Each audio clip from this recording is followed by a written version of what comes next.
So on this week's episode, we're going to continue our What Is That segment with a look at the Embrey Power Station here on the Rappahannock River near downtown Fredericksburg.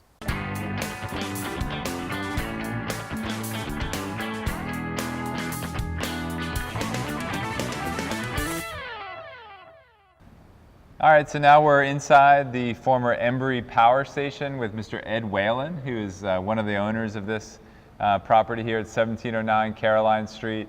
Ed is also the owner at the inn at the old Silk Mill, which is right across the Caroline Street from where we're standing. All right, so Ed, why don't you just point out some of the things in this structure and what they used to be used as when this was a hydroelectric plant. Sure, the water came down through Ford Street, and you can see these vents outside. That controlled the water as it came in these tunnels. The generators sat on these three pads. The water came through the generators, creating electricity, went down below when they're discharged out of the flumes out in the back.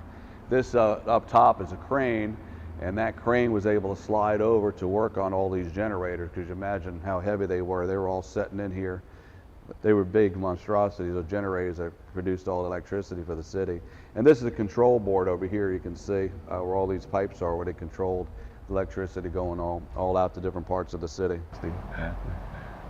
And so you've owned this for, we were talking earlier, 6-7 years. Yeah, around there. And again, hasn't been used since 1960, but you've certainly got some big ideas for how it could be reused. So without spilling all the beans, why don't you give us a little bit of some ideas that you have for how this might be reused? Well, I'd like to say that we're geniuses, but down in Richmond, they took the old power plant of the James River at Rockets Landing, and they converted that into a fine restaurant on the river.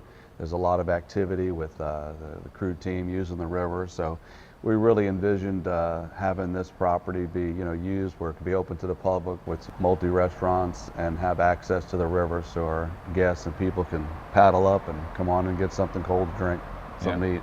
Yeah. So we're excited to see what you do with this property. Like you said, it's very well located right on the canal path, and you can see the river here in the background, and big part of your plans to rejuvenate the Mill District. Yeah, so this would be a destination for people to come visit and be able to sit on the river and also enjoy the development that we're planning around this property here. Yeah, great. All right, Ed, well, we appreciate you being with us today, and look forward to seeing what's to come for this historical property. Great, keep tuned. All right. And that'll do it for this week's edition, so be sure to tune in next week, and we'll see you then. Thanks for watching.